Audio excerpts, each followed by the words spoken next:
The basement pipe had been dripping for 3 weeks, each drop hitting the concrete floor like a metronome counting down to something I couldn't name. It was past midnight when I finally dragged myself down there with my toolbox, flashlight clenched between my teeth, wrench in hand. That's when I heard the front door slam upstairs. "Vince?" Sam's voice echoed through the house, sharp with that fake sweetness she used when she was lying. "You home?" I didn't answer immediately. Sam wasn't supposed to be back from her business trip to Boston until Thursday. It was Tuesday night, and something in my gut twisted like a rusted bolt. "Down here," I called, not bothering to hide the irritation in my voice. Her heels clicked across the kitchen floor above me, then stopped. I heard her moving around, opening cabinets, probably looking for something. After 20 minutes, she finally appeared at the top of the basement stairs. "What are you doing down there?" she asked, not coming down. "Fixing the pipe you've been complaining about for 3 weeks. I tightened the fitting with more force than necessary. Thought you were in Boston until Thursday. Trip got canceled. Client changed their mind." I looked up at her silhouetted against the kitchen light. Sam was still in her business suit, the expensive navy one she wore to important meetings. Her blonde hair was perfect, not a strand out of place despite supposedly driving 4 hours from Boston.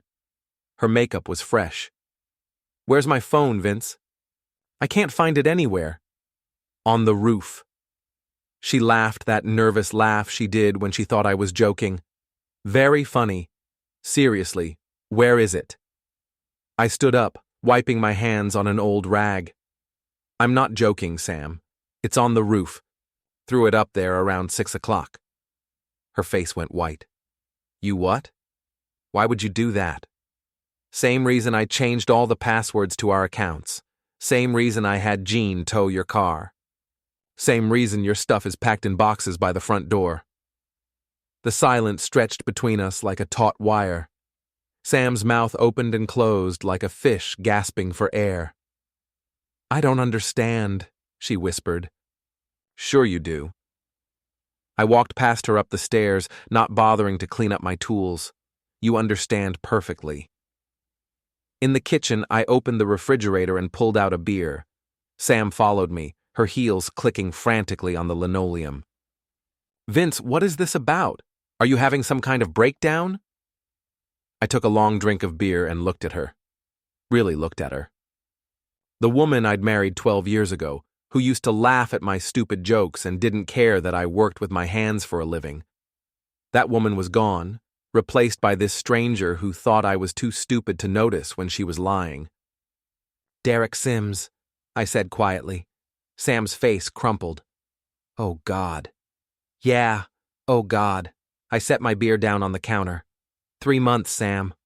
3 months you've been screwing around with that piece of garbage from your office. How did I find out?" "You really want to know?" I pulled out my phone and showed her the screen. "Security cameras, Sam. I installed them last month after those break-ins on Maple Street. Funny thing about security cameras, they record everything." Sam sank into one of the kitchen chairs, her perfect composure finally cracking. "Vince, please. Let me explain." "Explain what? How you brought him here? Into our house? Into our bed?" My voice was getting louder, but I didn't care. "Explain how you looked me in the eye every morning and lied to me?" "It's not what you think. It's exactly what I think. And you know what the really pathetic part is? I might have forgiven you if you'd just been honest. If you'd come to me and said you weren't happy, that you wanted something different. But you didn't do that, did you? You decided to humiliate me instead." Sam was crying now, mascara running down her cheeks. "I never meant for this to happen. But it did happen, and now you get to live with the consequences." I walked to the front door and opened it. 3 cardboard boxes sat on the porch, neatly labeled with her name. "You have 60 minutes to figure out where you're going," I said. "After that, those boxes go to the curb." "Vince, you can't be serious. This is my house too." "Was your house. I called a lawyer yesterday. Turns out adultery still matters in divorce proceedings, especially when you have video evidence. Sam's phone, which she'd finally retrieved from the roof using a ladder, buzzed in her hand. She looked at the screen, and her face went even whiter. "What does it say?" I asked, though I already knew. She showed me the text from Derek. "I think maybe we need to break up. This is getting too complicated." I couldn't help but grin. "Looks like your boyfriend's got cold feet. Better grab an Uber, Sam, and don't forget your boxes." The next morning, I sat in Maggie's diner with my friend Jean, watching the town wake up through rain-streaked windows. Jean had been in the army before coming back to work at the mill, and he understood loyalty in a way most people didn't. "So she actually tried to come back last night?" Jean asked, cutting into his eggs. "Around 2 in the morning. Stood on the porch crying and pounding on the door for 20 minutes. Mrs. Patterson from next door came out in her bathrobe to watch the show." Jean chuckled. "Rita Patterson loves drama more than her soap operas. Sam kept yelling about how I couldn't just throw her out, how she had rights. Rita finally told her to shut up before she called the cops." The diner was filling up with the usual morning crowd, mill workers, shop owners, retirees who came for the coffee and gossip. I could feel eyes on us, hear the whispered conversations. In a town this small, news traveled faster than a grease fire. Maggie herself appeared at our table with the coffee pot. She was 60-something, gray-haired, and knew everyone's business before they did. "Heard you had some excitement last night," she said, refilling our cups. "News travels fast. Rita called me at 6 this morning, said Sam was sleeping in her car in the Walmart parking lot." Maggie leaned closer, lowering her voice. "Also heard Derek Sims called in sick to work today." I raised an eyebrow. "Did he now?" Apparently his car wouldn't start. Something about sugar in the gas tank and flat tires." Jean coughed into his coffee, trying not to laugh. I kept my expression neutral. "That's terrible," I said. "Hope he figures out who did that." Maggie winked and moved on to the next table. Jean looked at me with admiration. "You didn't." "I have no idea what you're talking about. The sugar thing doesn't actually work, you know."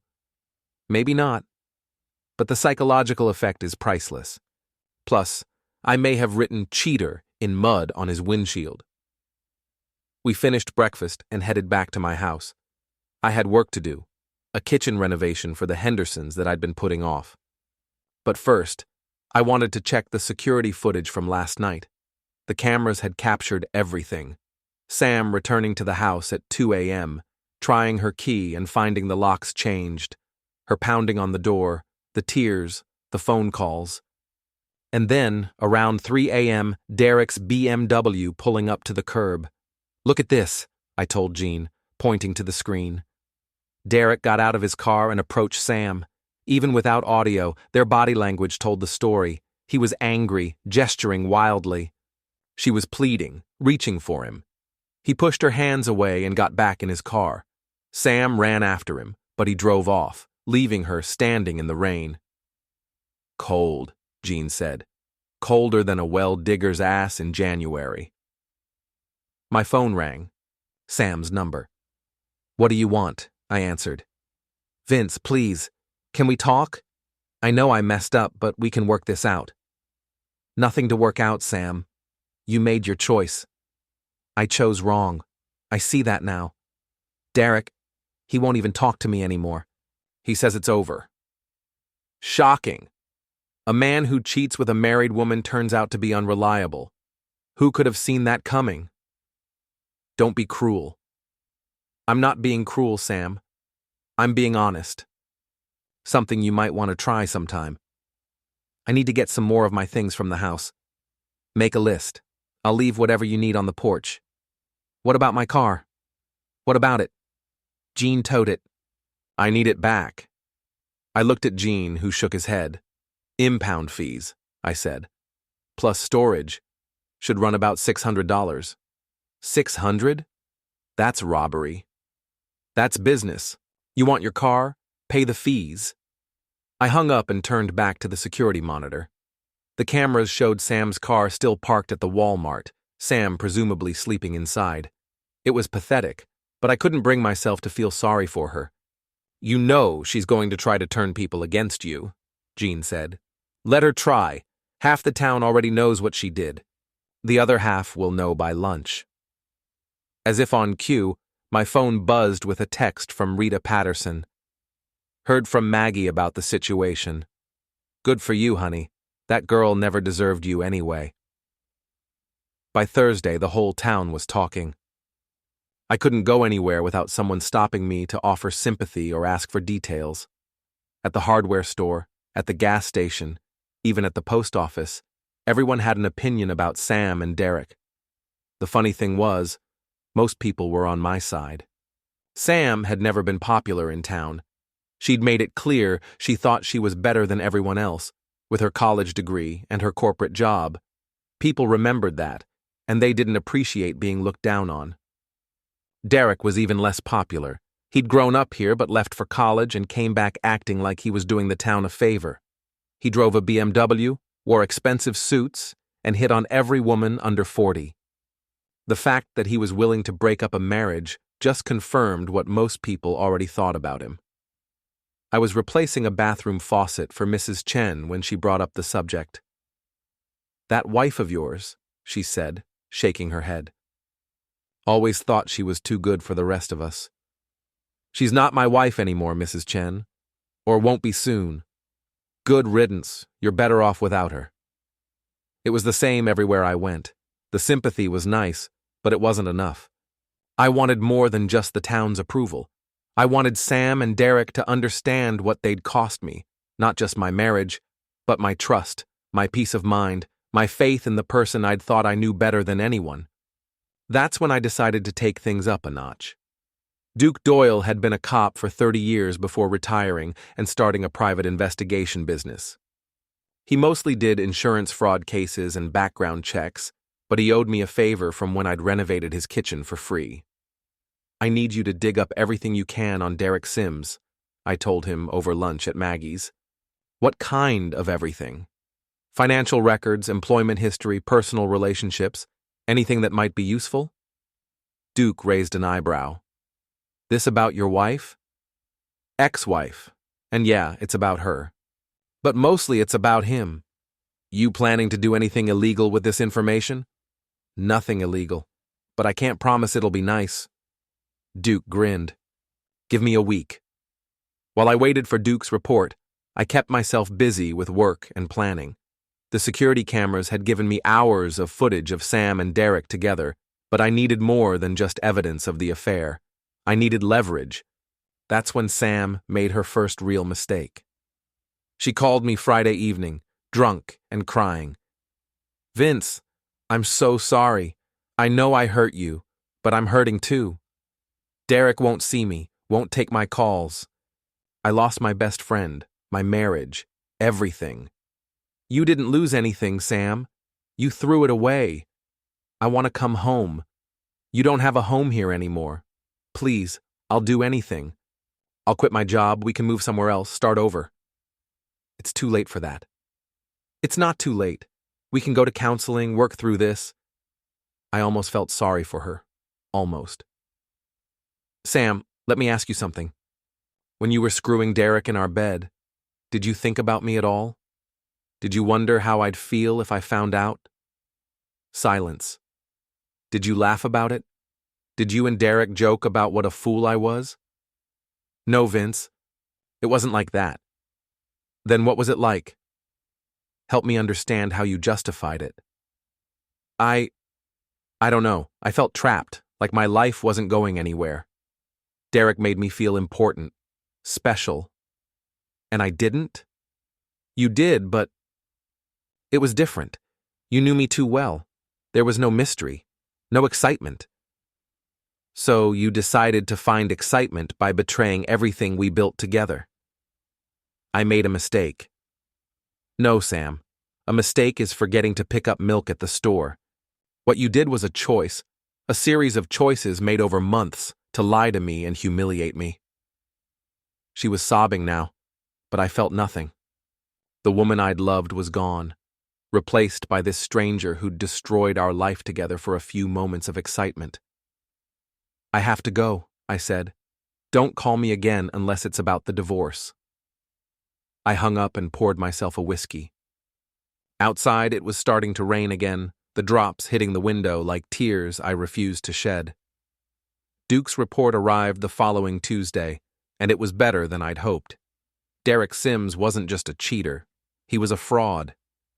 He'd been inflating his sales numbers for months, skimming money from client accounts, and using company resources for personal expenses. He'd also been involved with at least 2 other married women in the past year. But the real gold mine was what Duke had found about Sam's job. She'd been using company time and resources to conduct her affair, meeting Derek during work hours, using the company credit card for hotel rooms, even having intimacy in her office after hours. "This is enough to get them both fired," Duke said, sliding the folder across the table. "Fired isn't enough." "What did you have in mind?" I told him my plan. Duke whistled low. "That's cold, Vince. Effective, but cold." They earned it. The setup took 3 days. I had to coordinate with several people, make sure everyone was in the right place at the right time. The abandoned textile factory on the edge of town was perfect, big enough for a crowd, isolated enough for privacy, and symbolic enough to make a point. I sent identical texts to Sam and Derek. "Meet me at the old mill Friday at 6 p.m. Come alone. We need to talk." Neither of them responded, but I knew they'd come. They were both desperate enough to grasp at any chance to salvage their situations. Friday evening, I arrived early with Jean and Duke. We set up the equipment: speakers, a projector, folding chairs. By 5:45, cars were pulling into the parking lot. Word had spread through town like wildfire. Half the population seemed to be there, including Sam's boss from the corporate office. Sam arrived first, looking haggard and desperate. She'd been staying at a motel outside town, and it showed. Her clothes were wrinkled, her hair unwashed, her makeup smeared. "Vince, thank God. I was hoping—" She stopped when she saw the crowd. "What is this?" "This is your reckoning, Sam." Derek's BMW pulled up a few minutes later. He got out slowly, looking around nervously at all the faces watching him. "What the hell is going on here?" he demanded. "Justice," I said. I walked to the center of the space and turned on the microphone. The crowd quieted. "Ladies and gentlemen, thank you for coming. I know some of you are here out of curiosity, some out of friendship, and some because you believe in accountability. Tonight is about all 3. I nodded to Jean, who started the projector. The first image appeared on the makeshift screen, a photo of Sam and Derek in her office, taken by the security camera she didn't know existed. Sam gasped. Derek started toward me, but Jean stepped in his way. "For 3 months," I continued, "these 2 people betrayed not just me, but their employers, their community, and themselves. They used company resources to conduct their affair. They stole time and money from their jobs. They lied to everyone who trusted them." More photos appeared. Derek's falsified sales reports, Sam's expense account irregularities, hotel receipts charged to the company. "But worst of all," I said, looking directly at Sam, "they planned to frame me for domestic abuse to win a bigger divorce settlement." The crowd murmured angrily. I played the audio recording Duke had obtained. Sam and Derek discussing how to make me look violent and unstable. Sam was crying openly now. Derek looked like he wanted to run, but Jean and several other men had positioned themselves to block the exits. "I'm not asking for sympathy," I said. "I'm asking for justice. These people destroyed my marriage, my trust, and my peace of mind. They deserve to face the consequences of their actions." Sam's boss stood up. "Ms. Harper, Mr. Sims, you're both terminated, effective immediately. Security will escort you from the premises Monday morning to collect your personal items." The crowd began to disperse, but not before everyone had gotten a good look at Sam and Derek. The humiliation was complete. Derek tried one last desperate move, lunging at me with his fists. I sidestepped easily, and he stumbled into a puddle, soaking his expensive suit. The few remaining spectators laughed. "Trip's canceled, Derek," I said, echoing Sam's favorite phrase. "And so are you." As I walked away, leaving Sam and Derek standing in the rain among the ruins of their reputations, I felt something I hadn't experienced in months. Peace. The score was settled. Justice was served.